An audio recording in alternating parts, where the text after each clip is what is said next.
On my YouTube channel growth classes खिल्ली।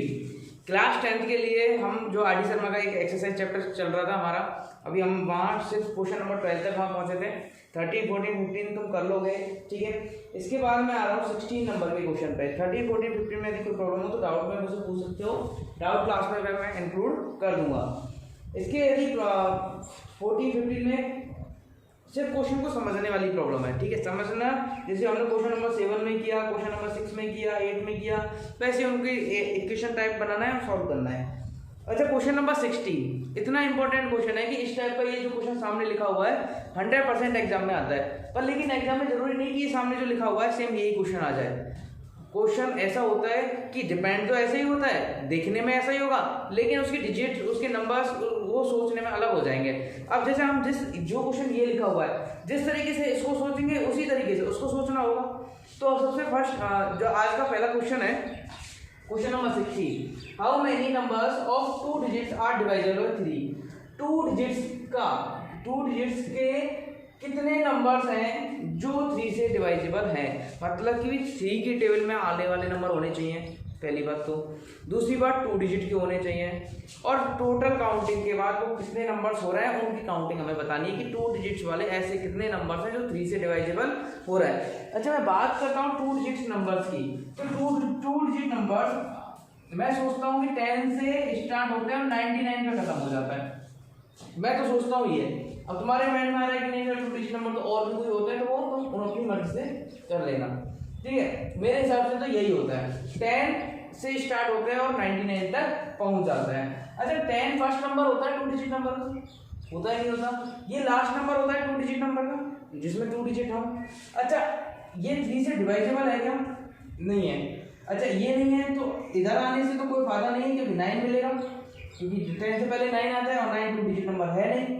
इधर जाते हैं तो 11 आता है, लेकिन 11 भी क्या नहीं है, 3 से डिवाइजेबल नहीं है। और आगे जाते हैं, और आगे जाने पर क्या मिलता है हमें? 12 मिलता है। तो मतलब 12 ऐसा फर्स्ट नंबर है जो 2 डिजिट नंबर भी है और 3 से डिवाइजेबल भी है।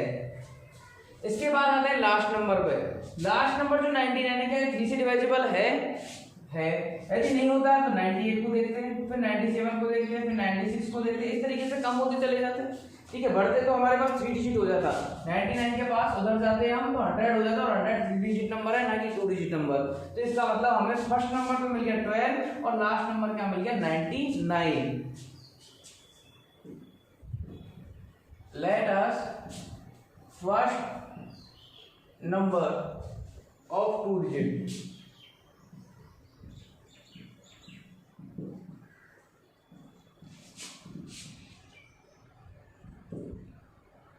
which is divisible by 3। देखो, 2 डिजिट का पहला नंबर जो 3 से डिवाइजेबल है इज 12, ठीक है। अच्छा, फर्स्ट नंबर की बात हो गई। एंड लास्ट टर्म, अच्छा यही इसमें इंक्लूड कर देते हैं, पूरी लाइन पे एक बना देते हैं। Let us first number of 2 digit first number and last number of 2 digits. 2 digits के फर्स्ट नंबर और लास्ट नंबर कौन से? विच आर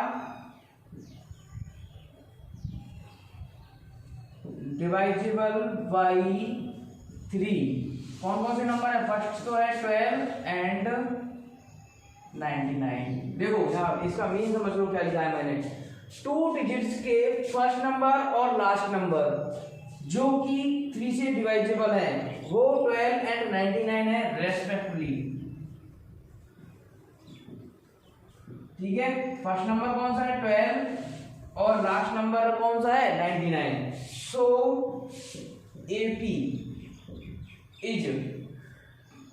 AP जब स्टार्ट होगी तो 12 से स्टार्ट होगी, फर्स्ट नंबर 12 है। अच्छा, अगला नंबर क्या आएगा? अगला नंबर देखो 3 से डिवाइजेबल है, ठीक है। तो जिससे डिवाइजेबल करना है हमें, जिससे डिवाइजेबल होना है वही क्या होता है? कॉमन डिफरेंस होता है। अगला नंबर क्या आ जाएगा? 15। चेक करके देख लो, 14 नहीं होगा, 13 नहीं होगा, 14 नहीं होगा। जो 3 से डिवाइजेबल है कौन सा आएगा? 15। इसके बाद 18 और लास्ट नंबर कौन सा हुआ 99। कोई प्रॉब्लम? अब देखो प्रॉब्लम क्या है। हम प्रॉब्लम है कि हमें फर्स्ट नंबर पता है, कॉमन डिफरेंस पता है, लास्ट नंबर पता है, हमें नंबर ऑफ टर्म्स पता है। अब एक तरीका तो ये है कि हम इसके बाद काउंटिंग लिखना शुरू कर दें, 18 के बाद 21, 21 के बाद 24, 24 के बाद 27 और ऐसे 99 तक लेके हम काउंट कर लें। पर लेकिन सपोज करो ये तो 2 डिजिट नंबर का होता है, लेकिन यदि 3 डिजिट नंबर का होता तो क्या करते हैं हम? क्या सोचते हैं बैठते कि 100 से लेके और 999 तक के सारे नंबर से लिख लें। क्या करते 100 में डिवाइड नहीं हो रहा 3 का 101 102, तो फर्स्ट नंबर तो 102 बन जाता, लास्ट नंबर 999 बन जाता, फर्स्ट लास्ट मिल जाते, कॉमन डिफरेंस तो 3 है ही, तो कैलकुलेशन ही कर लेते। इतनी सारी जो परेशानी है वो क्यों हम झेलते हैं? समझ में आ रहा है? अच्छा इसके अलावा यदि यहाँ 7 से डिवाइजेबल होता तो यहाँ डिफरेंस कितने का दिखता? 7 का दिखता। जो कोई नंबर यदि 7 से जैसे फर्स्ट नंबर 14 आ जाता तो दूसरा कितना आता? 21 आता। 7 से डिवाइजेबल होना चाहिए, तो हम उसी तरीके से हम उनको सोचते। ठीक है, अब यदि होता कि तुमसे कहा जाए, जैसे क्वेश्चन नंबर 30 में बोला हुआ है हाउ मेनी, ये 7 से डिवाइजेबल के लिए बोला है उसने। यदि तुमसे बोल दिया जाए कि 10 से लेके 250 तक के नंबर्स में ऐसे कितने नंबर्स हैं जो 3 से डिवाइजेबल है, 10 से 250 के बीच में। देखो 10 तो खुद है ही नहीं, 11 12 से स्टार्ट होगी लाइन। अच्छा 250 नहीं है डिवाइजेबल, 249 देखना है कि डिवाइजेबल, 2 4 6 6 और 9 15, मतलब 3 से डिवाइजेबल है। तो एक तो फर्स्ट नंबर तो 12 हो गया और लास्ट नंबर कौन सा हो गया 249, तो इनके बीच में सीरीज बन जाएगी। 3 से पूछा है तो 3 से, 7 से पूछा है तो 7 से, जिसके लिए सोचा है हमने, जिसके लिए उसके लिए ही हमें फर्स्ट और लास्ट टर्म पता कर लेनी है। जैसे ही फर्स्ट टर्म और लास्ट टर्म पता करेंगे तो हमें एपी हमारे पास मिल जाएगी। तो here a is equal to 12, अच्छा d is equal to 15 minus 12 is equal to 3। अच्छा इसके बाद a n जो लास्ट में लिखा हुआ होता है वो a n की वैल्यू होती है। अब हमें पता क्या करना है, n नंबर ऑफ टर्म्स। ठीक है, तो यहाँ से हम फॉर्मूला लगाते हैं a plus a n is equal to a plus n minus 1 d। a n की वैल्यू 99, a की वैल्यू 12 प्लस n माइनस 1, यहाँ क्या है n की वैल्यू तो हमें पता ही नहीं है अभी, तो n माइनस 1 को एज इट इज रहने देते हैं। d की वैल्यू हमारे पास क्या है 3, और ये d की वैल्यू वही आती है जिससे वो डिवाइडेबल बात पूरी कह रहा है। ठीक है, तो इसके बाद 99 माइनस 12 को इधर ले आया हम, is equal to n minus 1 multiply 3। Subtraction किया तो क्या बना 87, अपॉन में आ जाएगा 3 n माइनस 1। अच्छा 87 में 3 का डिवाइड हम करेंगे तो क्या आएगा 29 आएगा। ठीक है, और 1 उधर से ट्रांसफर होके इधर आ जाएगा, n बच जाएगा उधर, n इज इक्वल टू कितना आया 30। तो ऐसे नंबर्स हमारे पास टोटल कितना है 30 नंबर्स ऐसे हैं, 2 डिजिट के 30 नंबर्स ऐसे हैं जो 3 से डिवाइजेबल हो जाएंगे। अब फिंगर्स पे काउंट कर लेना, 30 नंबर्स ही तुम्हारे कैलकुलेट होंगे। 12 15 18 21 24 27 30 33 36 39 42 ऐसे करके काउंट करोगे 99 तक, तो ये टोटल कितने नंबर्स होंगे 30 नंबर्स काउंटिंग में आ जाएंगे। तो हमने देखो अब ऐसे ना लिख के हमने क्या किया, छोटी कैलकुलेशन की और कैलकुलेशन से हमें पता चल गया। अभी तो लग रहा होगा सर हम लिखते तो ज्यादा आसान था, जल्दी से काउंटिंग हो जाती, जल्दी से हो जाता, कैलकुलेशन ज्यादा टफ है। लेकिन यदि सपोज करो 3 डिजिट नंबर होते हैं, 4 डिजिट नंबर होते हैं, क्या तुम लिखने बैठते तो हो जाती ना प्रॉब्लम। तब हमें क्या करनी पड़ती, यही कैलकुलेशन करनी पड़ती और इसी से हमारा आंसर निकालना होता। यदि बात करते हैं आप 7 डिजिट की, और हो सकता है इस जो क्वेश्चन नंबर 30 है, क्वेश्चन नंबर 30 में 3 डिजिट के लिए बोला हुआ है, 3 डिजिट नंबर और 7 से डिवाइडेबल, तो यहाँ 3 कर दिया उसने, तो मतलब स्टार्टिंग कहाँ से करनी है आप हमें 100 से। ठीक है, और किससे बोला है 7 से खत्म होने तक मतलब चलेगा, तो 3 डिजिट नंबर तो यहाँ से यहाँ तक चलेंगे। लेकिन बात जब 7 की है, जब 7 से डिवाइडेबल किया है, तो उसी की तरीके से सोचें, 100 में 7 का डिवाइड जाएगा क्या, नहीं जाएगा। 101 में नहीं जाएगा, 102 में नहीं जाएगा, 105 में जाएगा सबसे पहले डिवाइड। ठीक है, करके देख लेना, इससे पहले डिवाइड 7 का नहीं जाएगा। और इधर जब बात करें तो इधर जाएगा 996 में चला जाएगा शायद, 7 1 7 2 9 7 4 28 16 नहीं जाएगा, 4 में जाएगा, 994 में जाएगा, ठीक है 994, मतलब फर्स्ट टर्म 105, लास्ट टर्म 994, अगली टर्म क्या होगी 112 होगी नहीं होगी।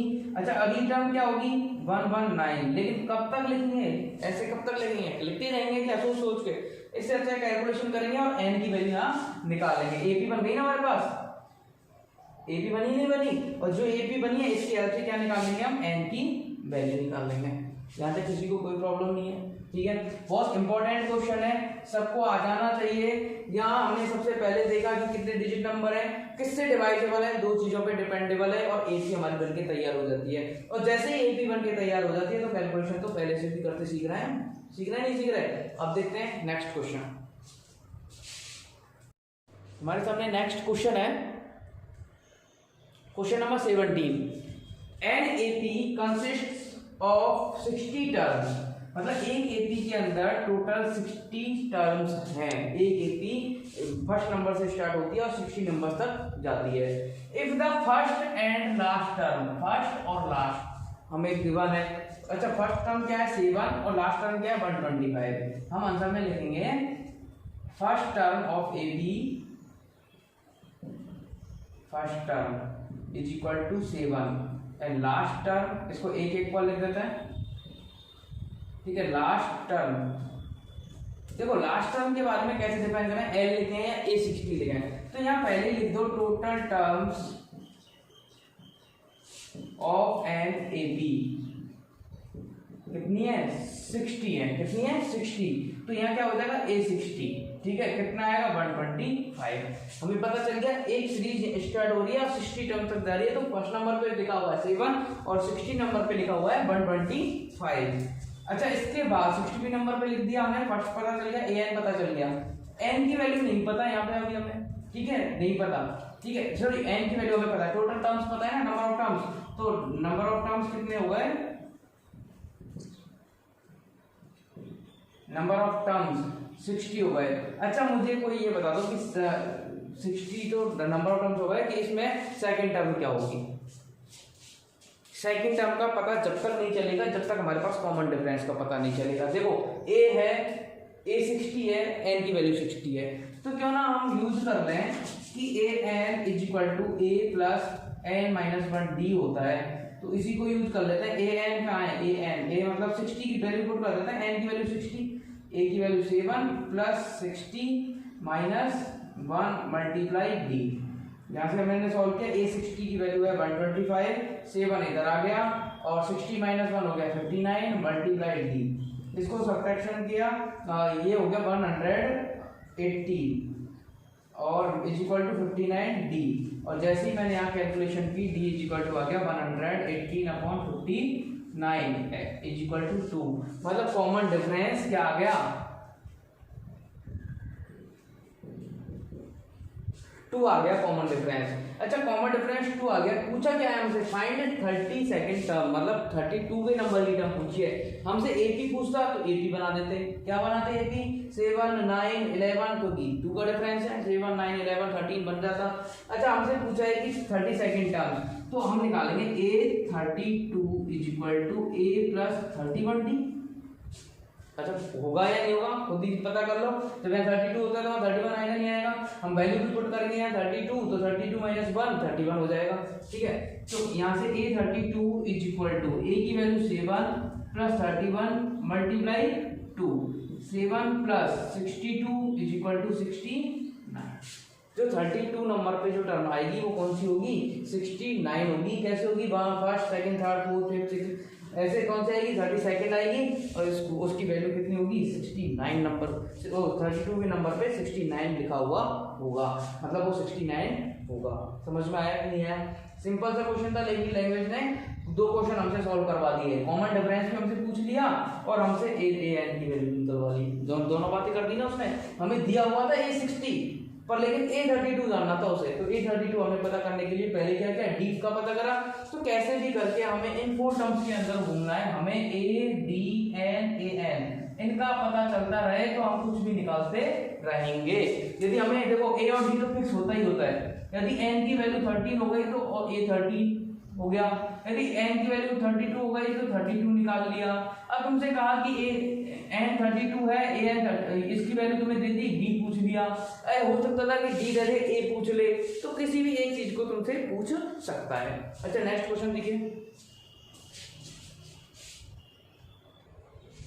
नेक्स्ट क्वेश्चन नंबर 18 तुम्हारे सामने लिखा हुआ है।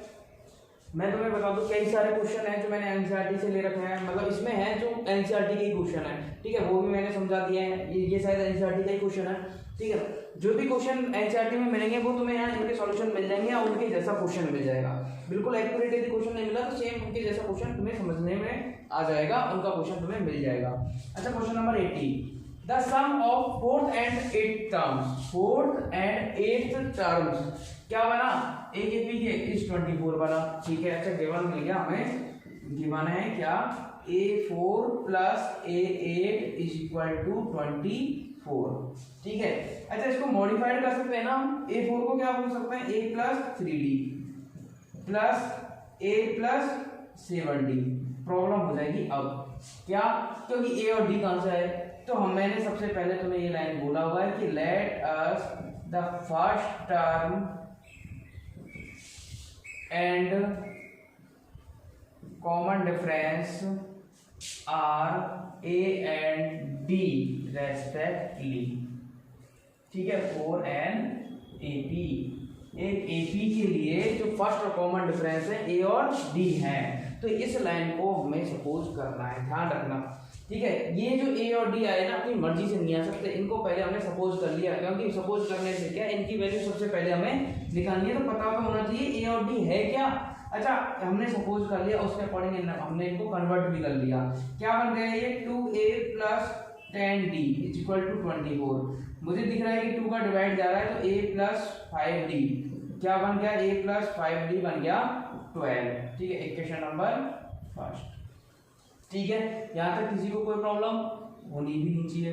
अच्छा नाउ हम देखते हैं सेकंड कंडीशन क्या है, and the sum of sixth and 10th terms, मतलब a6, ठीक है। यहाँ नाउ लिखने की बजाय एंड लिखो, क्योंकि हमें ये भी हमारे पास गिवन है, ये भी गिवन था और ये भी गिवन है। a6 a10 is equal to 34। अच्छा a6 का मतलब a5d और a10 का मतलब a plus 9d is equal to 34। मैंने क्या किया, 2a plus 14d is equal to 34 और a का डिवाइड 2 का डिवाइड किया तो a plus 7d is equal to 70, equation number second. अच्छा तुम्हें क्या लग रहा है कौन से मेथड से इसको सॉल्व करना चाहिए, मैं तो करूँगा तो by solve equation first and second by using elimination method. कोई किसी मेथड से करे, लेकिन मैं किससे कर रहा हूँ, एलिमिनेशन मेथड से कर रहा हूँ। एलिमिनेशन मेथड में मैंने इनको लाइन दोनों को एज इट इज लिख दिया, a plus 5d equal to 12, a plus 7d equal to 17 और यहाँ इनको सब्ट्रैक्शन किया, यहाँ लिख दिया बाई सब्ट्रैक्टिंग, ठीक है। यहाँ हम डायरेक्ट भी लिख सकते थे equation first and equation first is subtracted from equation second या equation second is subtracted from equation first, ठीक है। जैसा लिखते हैं वैसा यहाँ सब्ट्रैक्शन करते हैं, ठीक है। इसके बाद ये कट गया 5 माइनस 7d तो minus 2d is equal to minus 5, ठीक है। और यहाँ से minus cancel, d is equal to 5/2 मतलब 2.5। d कॉमन डिफरेंस आ सकता है 2.5, कोई बड़ी बात नहीं है, ठीक है। n की वैल्यू पॉइंटों में नहीं आ सकती बस सिर्फ, और सब किसी भी टर्म की वैल्यू पॉइंट्स में आ सकती है। अच्छा d की वैल्यू हमें पता चल गया 2.5 है, तो a की वैल्यू हम किसी वैल्यू इसी में पुट करके किसी में निकाल लें। कैसे निकालेंगे, जैसे मैंने पुट किया, putting the value of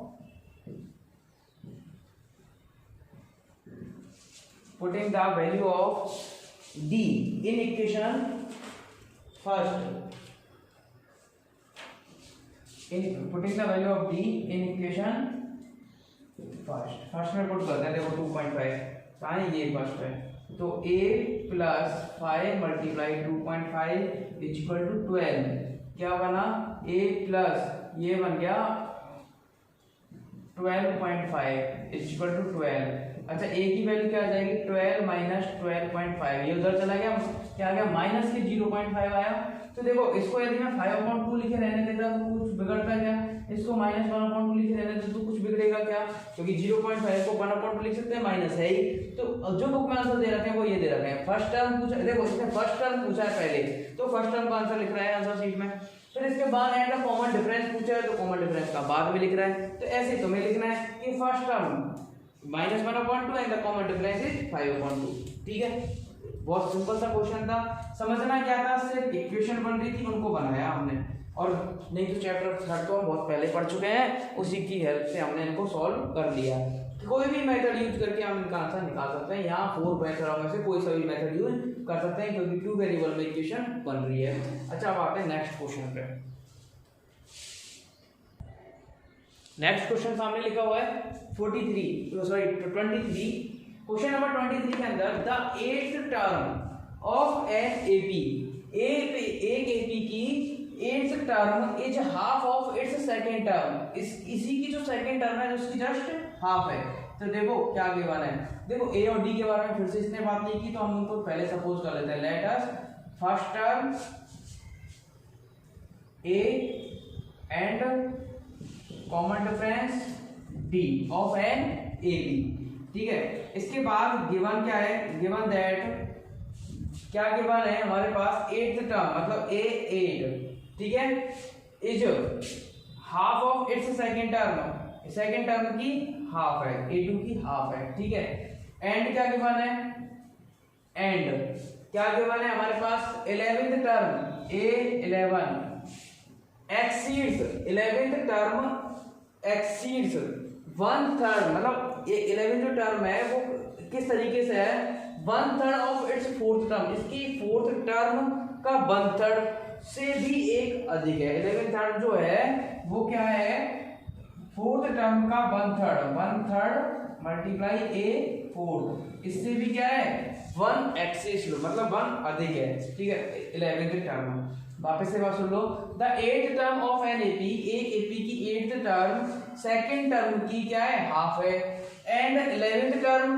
verb आ गई यहाँ के बाद, मतलब इक्वल का साइन आ जाएगा जब हेल्पिंग करेगा मेन वर्ब आ जाए तो A11 is equal to 1/3 of its 4th term, 4th term का 1/3 हो गया, 1/3 मल्टीप्लाई A4 से भी क्या ज्यादा है 1 ज्यादा है, तो 1 ज्यादा हमने कर दिया।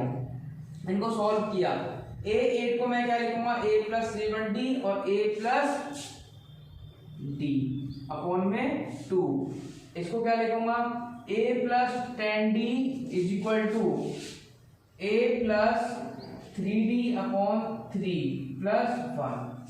देखो इसमें तो मैंने इधर जब 2 का मल्टीप्लाई कर दें तो बात खत्म हो जाएगी, 2A + 14D, ठीक है, is equal to A + D, बात हुई नहीं हुई खत्म यहाँ पे। अच्छा, इधर की बात मैं बात करूँ तो 3 का मल्टीप्लाई कर देते हैं कंप्लीट में, 3A + 30D is equal to A + 3D + 3, ये अलग टर्म थी तो 3 से 3 कट जाएगा और 3 उधर आ जाएगा, 1 का मल्टीप्लाई 3 से होगा तो कंप्लीट इक्वेशन में इधर तो 3 का मल्टीप्लाई किया, इधर 2 का मल्टीप्लाई किया, कन्वर्ट हो गई इक्वेशन। A को इधर लाएंगे तो 2A - A, 14D - D मतलब plus 30D is equal to क्या हुआ 0, कुछ नहीं बचा ना, एंड इधर A इधर आएगा, 3A पहले से है तो इसका मतलब क्या बन गया 2A, और 30D पहले से है, 3D इधर आएंगे तो plus 27D is equal to में क्या बन गया 3 बन गया। दोनों को कैसे सॉल्व कर रहे हैं, ये इक्वेशन नंबर फर्स्ट, ये इक्वेशन नंबर सेकंड, हम कर देते हैं इक्वेशन नंबर सेकंड में से फर्स्ट को सब्ट्रैक्ट कर देते हैं। ठीक है, अब मैं लिखता हूँ यहाँ पे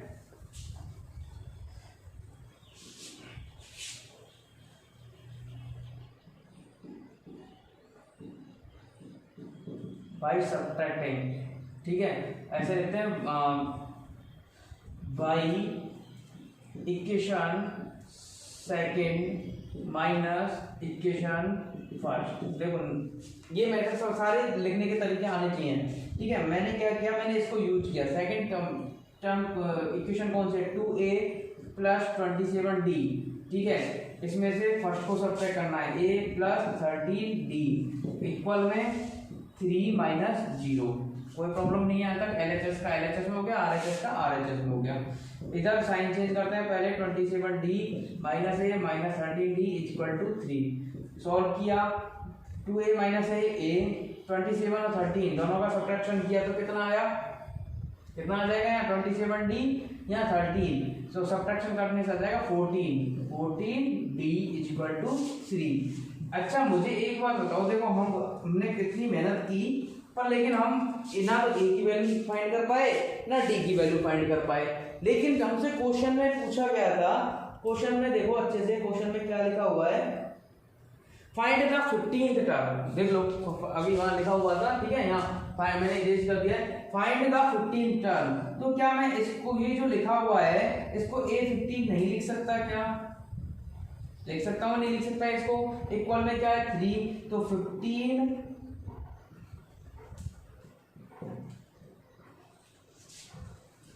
15th term of this AP, ठीक है, क्या है 3 है, ठीक है, ये हो गया तुम्हारा आंसर। कितना सिंपल था, कैलकुलेशन भी नहीं करनी पड़ी, A और D फाइंड नहीं करने पड़े और डायरेक्ट आंसर आ गया। तो कभी कभी जब हमारे पास A और D फाइंड नहीं हो तो हमें इसमें दिमाग लगाना होता है कि इसको हम कैसे कन्वर्ट कर सकते हैं और कैसे इसका आंसर ला सकते हैं। तो A15 इक्वल टू क्या आ गया, 3 आ गया, ठीक है, ये क्वेश्चन हो गया। नेक्स्ट क्वेश्चन देखो,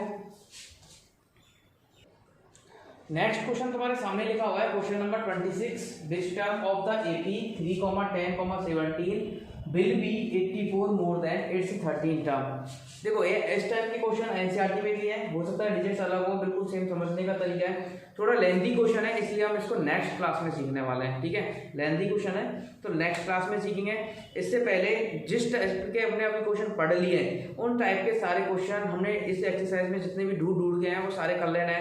एनसीईआरटी में जितने क्वेश्चन मैच कर रहे हैं जो हमने कर लिए अभी तक, एनसीईआरटी में जितने भी मैच कर रहे हैं वो सारे क्वेश्चन कर लेने हैं, उनके जैसे हैं वो कर लेने हैं, ठीक है। इसलिए जितना वर्क अभी तक कंप्लीट है उसको कंप्लीट रखना, जिससे आगे एक कलेक्शन ना हो जाए वर्क का कि हमें बहुत सारा वर्क करना है, बहुत सारा वर्क करना है, बहुत सारी प्रैक्टिस करनी है। जितने अभी मैंने 3 या 4 क्वेश्चन तुम्हें समझाए उसी टाइप के क्वेश्चन करने हैं, ज़्यादा वर्क भी तुम्हारे पास नहीं है, ठीक है, ये हम नेक्स्ट क्लास में सीखेंगे।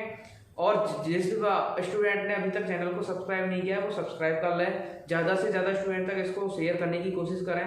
और आज के लिए इतना ही, थैंक यू सो मच।